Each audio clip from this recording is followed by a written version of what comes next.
Alif Lam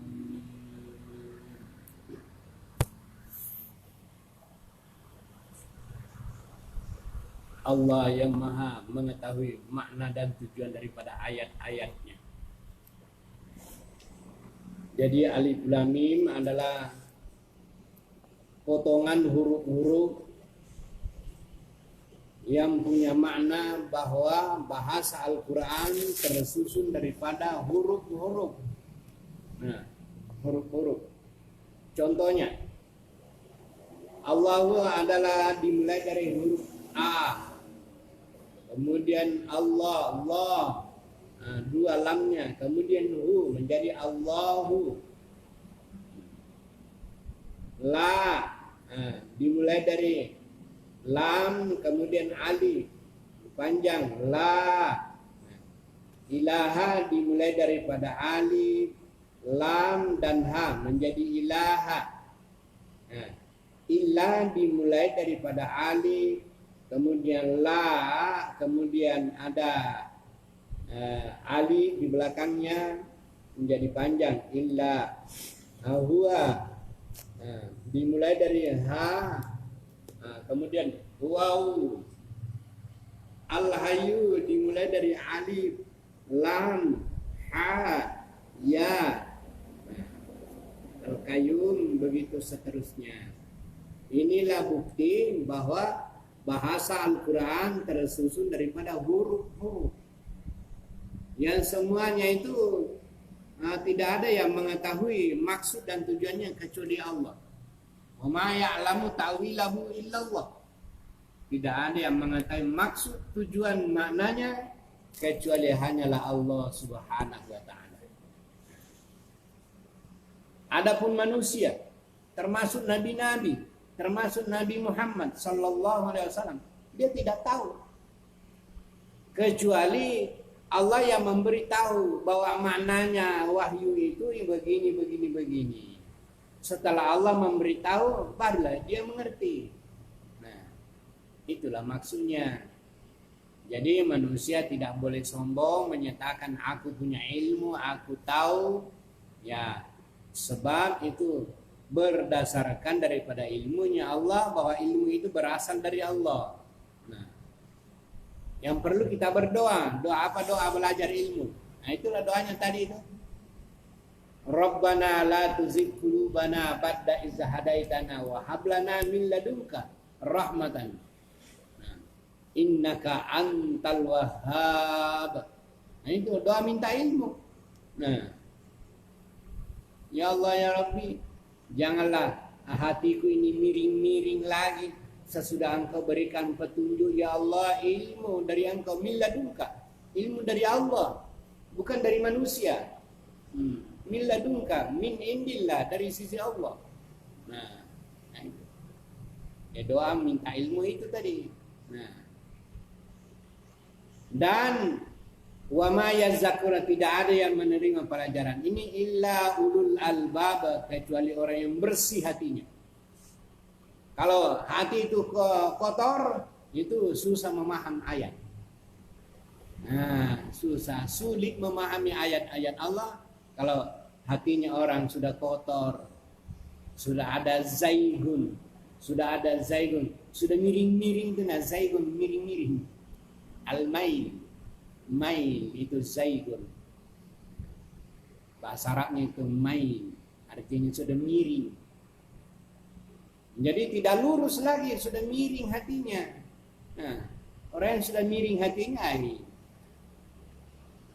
bayangkan kalau pohon kayu itu, pohon durian itu sudah miring, tidak betul lagi berdirinya, tidak sempurna lagi itu, sudah miring-miring. Nah, cobalah manusia juga, kalau orang sudah miring-miring, apa bilang orang? Itu orang itu jangan gitu, orang miring-miring itu. Mulai miring. Orang miring-miring, orang zaigun. Orang zaigun, orang mailun atau zaigun. Bahasa Al-Qur'annya adalah zaigun. Bahasa Arab biasa mailun. Dia milu, miring-miring. Nah, Artinya orang sudah tidak beres, tidak lagi ulul albab, tidak lagi mempunyai akal, pikiran atau hati yang murni, hati yang bersih, tidak bersih lagi, kotor sudah. Karena kotornya itulah dia miring-miring. Nah, itulah dia miring-miring. Bayangkan kalau kapalmu miring-miring, motormu miring-miring baik. Sedikit itu miring-miring ke kanan kah atau ke kiri kah, susah dikendalikan. Nah, hati-hati. Nah, habis lututmu itu. Kalau tekan tuh di aspal, habis lutut, hancur. Nah, kalau sudah miring-miring, nah, tidak lurus lagi. Nah, inilah artinya daripada alif lam mim. Nah, kata sebagian ahli tafsir katanya, Allahu a'lam bimuradihi, yakni Allahu a'lam bimaknahu. Allah yang maha mengetahui maknahu, maksudnya, bimaksudi bimaknahu, maknanya. Allah yang maha tahu. Kalaupun kita tahu, itu pemberian dari Allah Subhanahu wa taala. Kenapa kita tahu? Karena belajar. Belajar itu ada ilmu dari Allah. Nah, inilah namanya.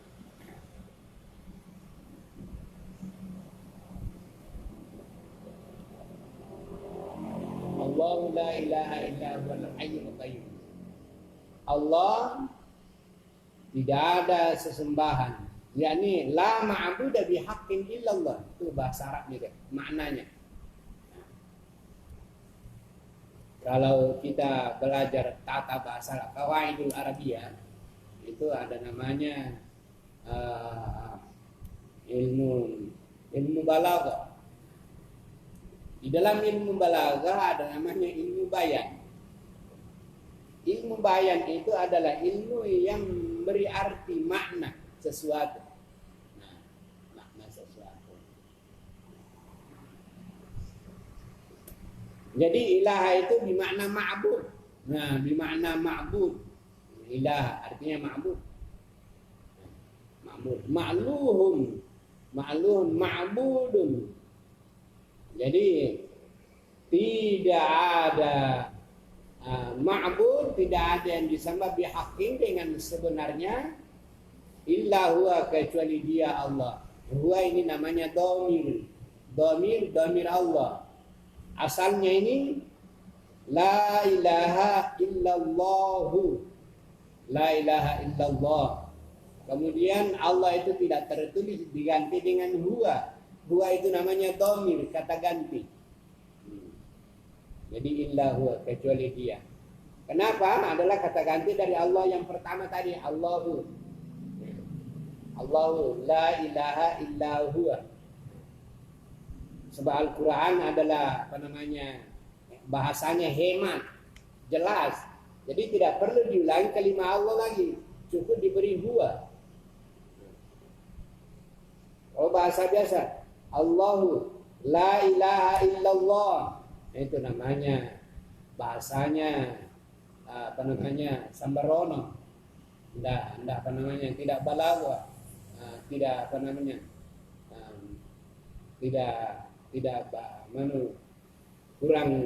kurang bagus susunannya. Orang belajar itu bahasa itu namanya sastra. Kalau sastra Arab itu namanya ilmu balaghah. Ilmu sastra Arab. Jadi Allah la ilaha illa huwa. Tidak boleh lagi dikatakan Allahu la ilaha illallah. Itu namanya tidak tidak bagus susunannya. Tapi ditulis huwa, diberi huwa dhamir, la ilaha, yakni la ma'budu bihaqqin illa huwa, yakni illallah. Al-hayyu, Allah itu ialah al-hayyu, yang maha hidup. Ini sifat Allah yang namanya Asmaul Husna, 99 namanya Allah. Antara lain ialah kalimat Allah, yang kedua Al-Hayyu, yang ketiga Al-Qayyum. Ini nama sifat daripada Allah yang maha hayyu, maha hidup. Tidak ada hidupnya seperti dia. Sebab segala benda yang hidup ini mati. Nah, jadi tidak sempurna hidupnya. Tapi Allah Maha hidup, tidak ada dikatakan awalnya, wala nihayata lahu. Tidak ada juga anunya, sebab itu lain. Sebab Allah itu laisa kamitslihi syai'un. Hidupnya Allah laisa kamitslihi syai'un. Tidak ada misalnya di dunia ini. Sebab segala contoh yang ada di dunia ini adalah ciptaan Allah. Segala yang hidup di dunia ini Allah yang menciptakannya. Jadi Allah itu maha hidup dan tidak ada contohnya.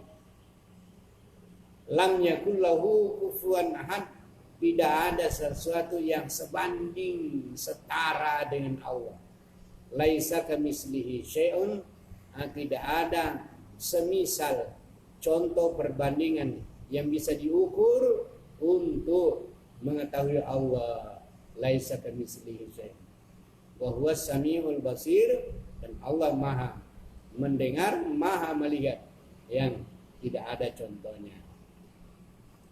Manusia melihat, Allah juga melihat, bahasa sama, tapi penglihatan manusia sampai di mana?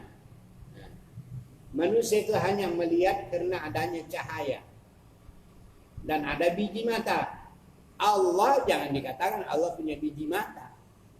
Allah perlu kepada cahaya. Sebab cahaya itu adalah ciptaan Allah. Nah,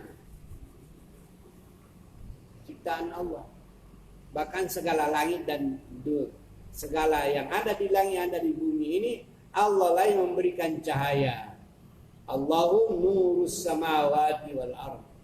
Allah lah yang memberikan nur cahaya kepada segala yang ada di langit, segala yang ada di bumi. Yang khususnya langit dan bumi, Allah yang memberikan cahaya. Sehingga langit bercahaya terang benderang, bumi juga bercahaya dengan segala tumbuh-tumbuhannya. Siapa yang memberikannya? Allah. Nah, itu. Maka Allah itu bukanlah dia memberi cahaya, bahwa dialah sumber cahaya yang memberikan kepada sesuatu. Dan Allah sebagai nur tidaklah sama dengan nur manusia. Nur yang ada pada manusia, dia bercahaya karena adanya suatu sumber, dan dia dapat melihat cahaya itu dengan terbatas. Tapi Allah, adakah terang, adakah cahaya, gelapkah, siangkah, Allah sama saja. Tidak ada bedanya. Kalau manusia itu kalau siang ya bisa melihat dengan siang, kalau malam tidak bisa melihat. Tapi Allah siang dan malam itu sama aja baginya. Sebab Allah itu laisa kamitslihi syai'un.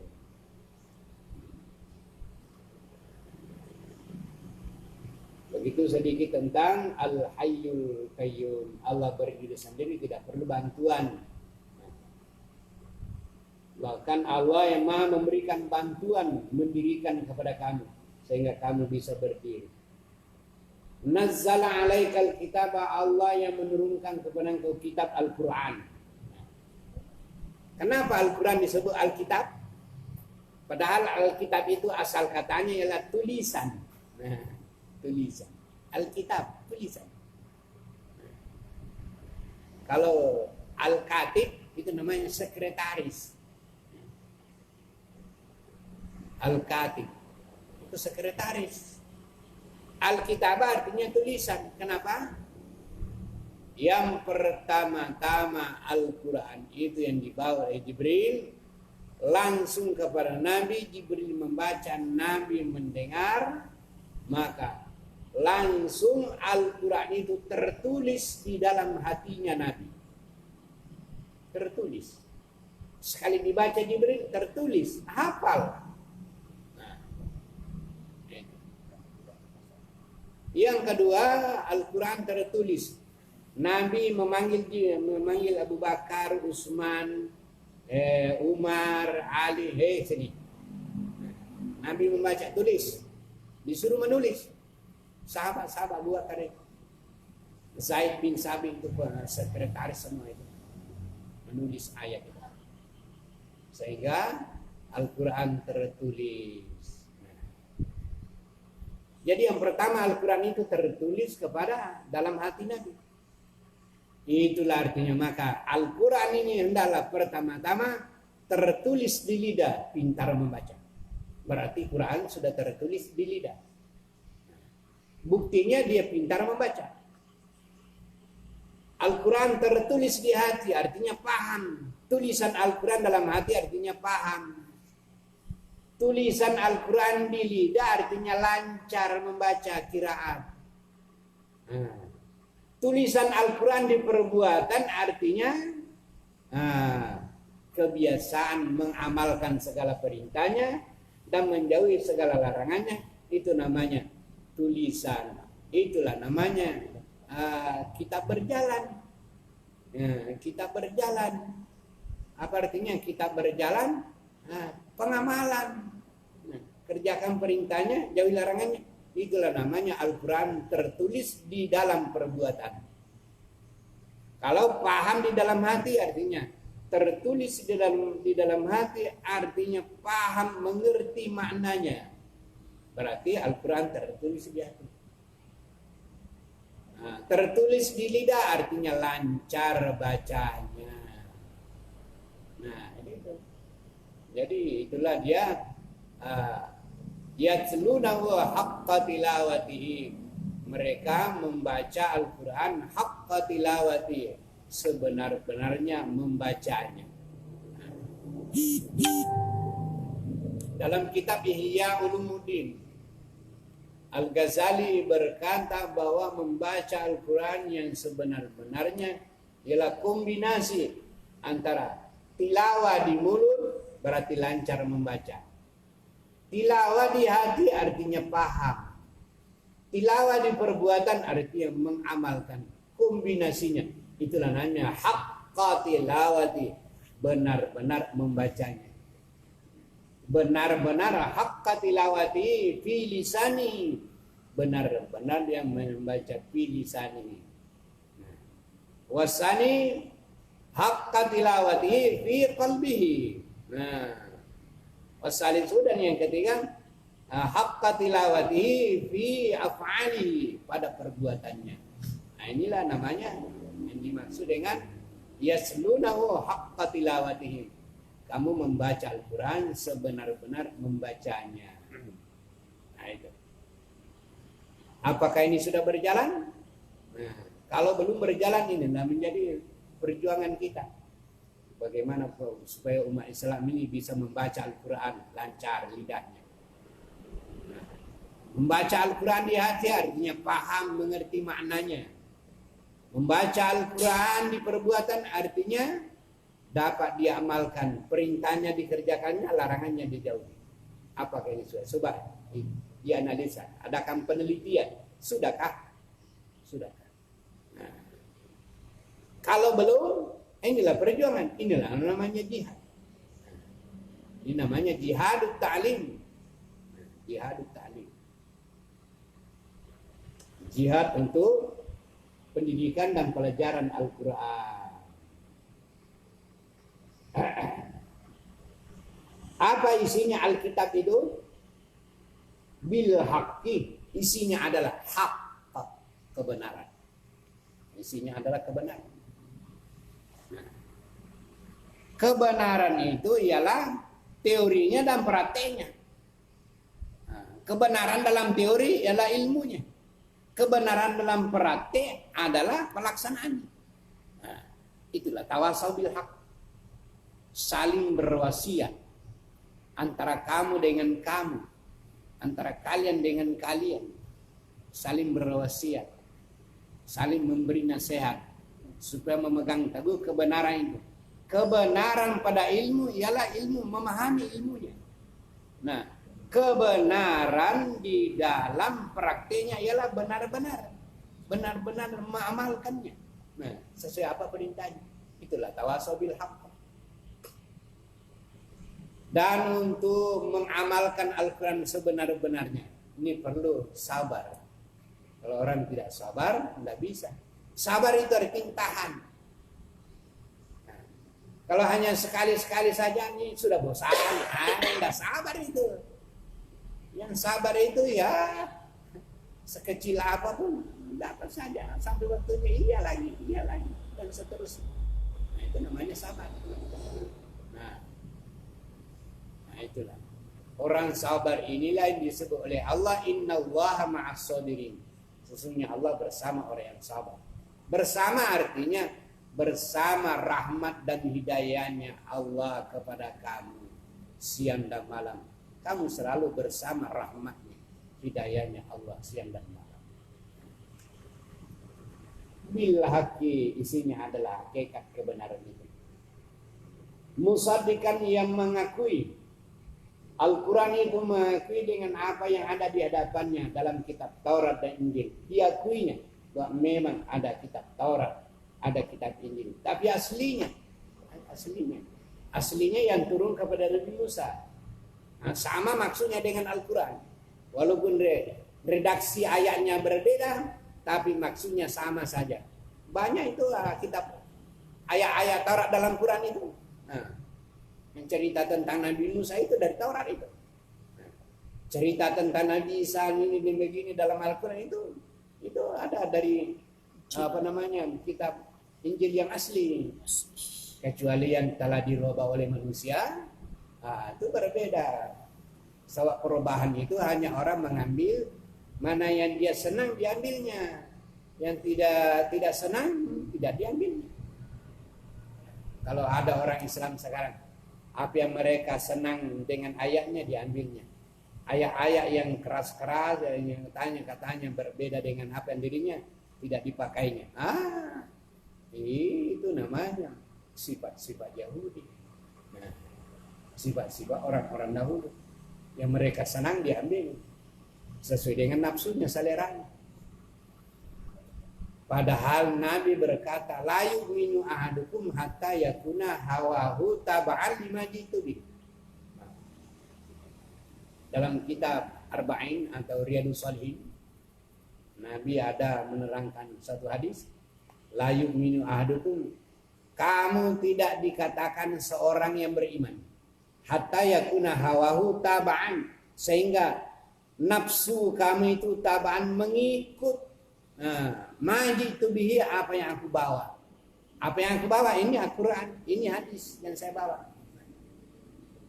Nafsumu itu ikut sama dia, tunduk kepada dia, maka itulah namanya kamu beriman.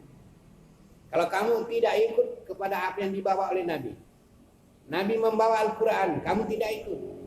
Nabi membawa hadis, kamu tidak ikut. Oh, itu namanya kamu la yu'min, tidak beriman. Nah, itu hati-hati. Itu hadisnya bisa dibaca di Matan Arba'in atau kitab Riyadus Shalihin, kerangan Imam An-Nawawi.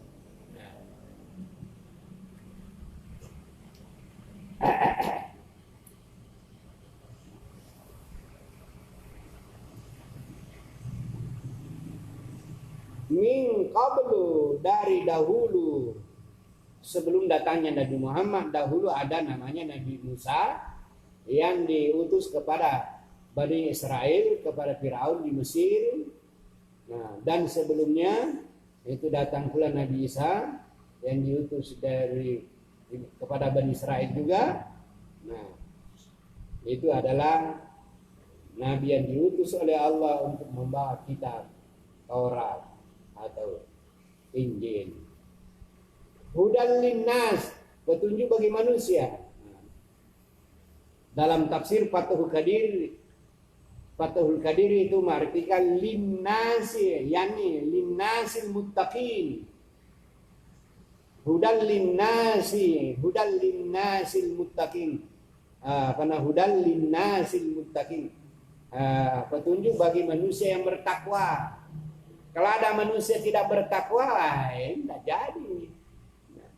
Yang mau bertakwa, orang yang mau bertakwa ialah orang yang mau mengamalkan, memelihara dirinya, mengamalkan perintahnya, menjauhi larangannya. Itulah hudal linnasil muttaqin. Seperti ayat zalikal kitabul la raiba fihi hudal lil muttaqin. inilah Al-Quran, petunjuk kepada manusia yang bertakwa kepada Allah. Wa anzal al-Furqan, dan Allah menurunkan Al-Furqan. Al-Furqan itu salah satu nama Al-Quran. Kenapa Al-Quran disebut Al-Furqan? Furqan berasal dari kata fi'il madinya faraqa. Faraqa atau fariqa atau faruqa. Furqan adalah masdar. Artinya ialah membedakan, yufarriqu bainal haqqi wal batil. Furqan yaitu al-farqu bainal haqqi wal batil, yang bisa memisahkan mana yang benar, mana yang batil. Bainal harami wal haram, mana yang haram, mana yang halal. Al-Quran lah yang memisahkannya, yang menjelaskannya, perbedaannya. Itulah sebabnya dalam Quran diturunkan pada bulan Ramadan, Syahrul Ramadan allati unzila fihil Quran hudan linnasi wa bayyinatin minal huda wal furqan. Quran diturunkan di bulan Ramadan sebagai petunjuk bagi manusia dan untuk menerangkan perkara-perkara yang dikehendaki oleh Allah, dan Al-Quran itu untuk furqan, untuk membedakan mana yang betul, mana yang salah, jalan ke surga, jalan ke neraka, itu diterangkan semua oleh Al-Quran.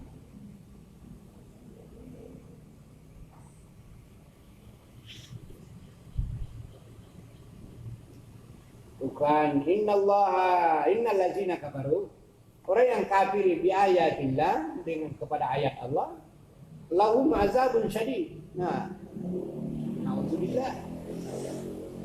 Orang yang kafir kepada ayat Allah, mereka akan mendapat siksaan yang berat di dunia dan di akhirat. Di dunia, antara lain di dunia diberikan kesempitan hidup. Walaupun dia banyak harta, banyak pangkat dan ini, tapi merasa sempit terus.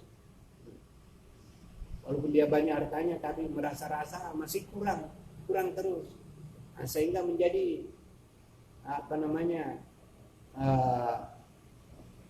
angan-angan dalam hatinya itu masih kurang terus, padahal sudah banyak.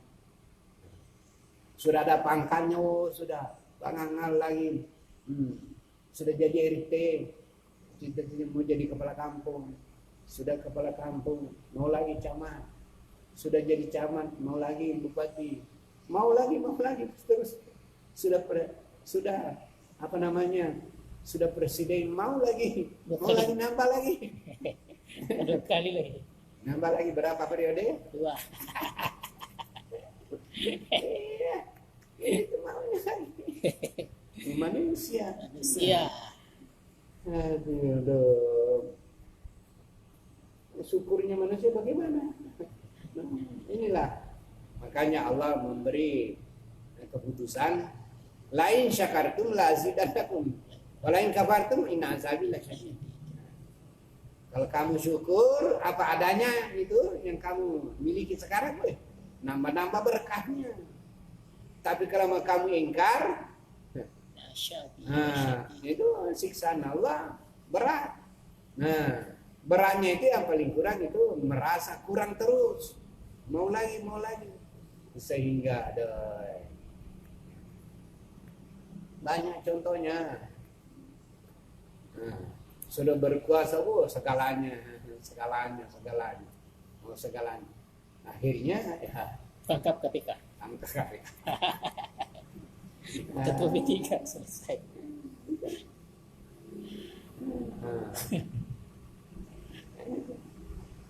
Padahal orang juga seorang RT sudah syukur-syukur. RT. Tidak ada Pak RT.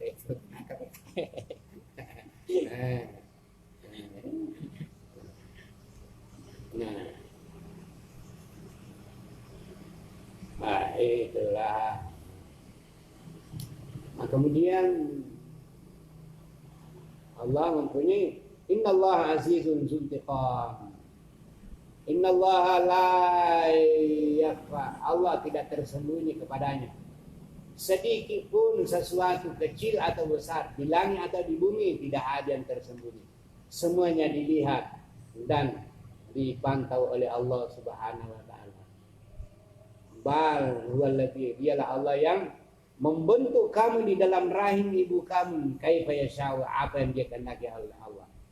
Allah menghendaki anak laki-laki jadi laki-laki, anak perempuannya anak perempuan, dan lain-lain apa yang dikehendaki oleh Allah itu yang jadi. La ilaha illallah al-azizul hakim. Wallazi anzala alaikal kitab, Allah turunkan kitab Al-Quran kepada engkau. Di dalam kitab ada ayat-ayat muhkamatun. Ayat muhkam artinya ayat yang jelas dan terang. Tidak memerlukan lagi, pokoknya sudah terang, jelas, mudah dipahami. Itu namanya ayat muhkamat. Ayat yang kedua ada ayat yang bersifat mutasyabih. Nah, samar-samar. Apa maknanya, apa maksudnya? Disinilah ayat mutasyabih memerlukan renungan, memerlukan ulul albab, pemikiran yang bersih, hati yang bersih, pikiran yang jernih, supaya mudah-mudahan dapat ilmu dari Allah. Maka salah satu doa untuk mendapatkan ilmu dari Allah ialah doa dalam Al-Quran ini yang kita baca tadi. Rabbana la tuzigh qulubana, ya Allah, janganlah engkau sesatkan hati kami sesudah engkau memberikan hidayah ilmu pengetahuan, dan anugerahkanlah kepadaku dari ilmu dari sisi engkau ya Allah, jadi rahmat, ilmu yang jadi rahmat dari kasih sayangmu ya Allah. Innaka antal wahhab, sesungguhnya engkau Allah maha pemberi, wahhab. Nah, inilah sedikit, jangan salah paham orang yang disebut kaum Wahabi ya. Ini berasal dari seorang ulama besar bernama Syekh Muhammad bin Abdul Wahab. Nah, Abdul Wahab. Nah, kemudian orang yang membenci kepada Abdul Wahab disebut pengikutnya Wahabi. Artinya pengikut Abdul Wahab. Nah, Wahabi. Nah, itulah sekarang ini. Padahal itu Wahabi itu namanya Allah. Wahabi itu namanya Allah. Bi itu ada ya, al-Wahabiyyu. Ya itu artinya ya nisbah. Jadi Wahabi artinya pengikut Al-Wahhab. Nah, hakikat daripada Al-Wahhab ialah Allah. Allah. Nah, itu Muhammad bin Abdul Wahab hanya namanya, mengambil namanya Allah, Abdul Wahab. Dia singkat menjadi Wahabi. Nah, pengikut Wahabi. Apa pengikut Wahabi? Apanya Wahabi yang diikut? Ialah Al-Quran dan hadis itu. Nah, itu yang ramai di tanah Arab itu namanya Wahabi. Dari pengikut Muhammad bin Abdul Wahab. Yang sekarang lain lagi namanya Salafi. Salafi. Padahal nama saja beda, iya juga. iya juga itu. Wahabi kah Salafi kah sama aja. Hanya bahasanya beda, iya juga orangnya. Apa pegangannya Wahabi? Apa pegangannya Salafi? Quran dan hadis. Nah, pelajari ayatnya, pelajari hadisnya, oke. Sesuai dengan apa di situ. Nah, baca lancar, hati paham, ilmunya kita amalkan dalam perbuatan itu namanya Wahabi yang asli, pegangannya Quran dan hadis itu. Nah, ada juga isu dari Nabi juga itu Quran dan hadis dari Nabi. Hanya kadang-kadang nama tidak selesai sehingga menjadi buah mulut. Nah, timbullah ejek mengejek satu dengan lain. Sebenarnya tidak perlu. Asalkan sudah Anda mengamalkan Al-Quran dan hadis, orang menyebut Salafikah, menyebut Wahabikah, dan lain-lain sama aja. Pokoknya yang penting amalkan Al-Quran dan hadis sesuai dengan pemahaman yang benar dari Nabi Sallallahu Alaihi Wasallam dari sejak dulu sampai sekarang ini. yang sudah tertulis dalam kitab-kitab tafsir dan kitab-kitab hadis. Seperti tafsir At-Tabari oleh Imam Ibnu Jarir At-Tabari, tafsir Ibnu Katsir oleh Al-Hafidz Ibnu Katsir. Nah, tafsir Tantawi, nah, tafsir Fathul Qadir, tafsir Taisirul Karimir Rahman, tafsir daripada Syekh Abdurrahman As-Sa'di, tafsir gurunya Syekh Utsaimin, teman seperjuangan Syekh bin Baz. Nah, inilah semuanya. Nah, orang yang disebut Wahabi atau Salafi itu nama saja beda. Apa pegangannya? Yaitunya Quran dan hadis itu. Nah, sedangkan Quran dan hadis ini sudah berapa tahun kita pelajari ini, ya belum, masih juga enak kalau dipelajari, saking mendalamnya itu. Belum khatam juga. Sampai situ.